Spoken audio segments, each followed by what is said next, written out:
Hello everyone. Today we will talk about loss function and cost function. When you train a model and when you talk about one data point, for example, a customer's age, the actual value of the customer age and the predicted value of the customer age, the difference between this is called loss function. And when you talk about all the data points in the model, all the customers actual age and predicted age, and if you do a summation of it and take an average, that's called the cost function. Loss function computes the error of the individual weight and it will again give it as an input during the training. If we know stochastic gradient descent or gradient descent, there you take the inputs from the loss function and you make the optimizations. But when do you use the loss function? Loss function is used to compare between the two models, which model is best.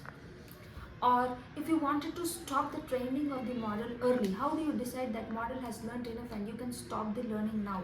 You can look at the cost function curve, and if it almost flattens, then you can stop the training.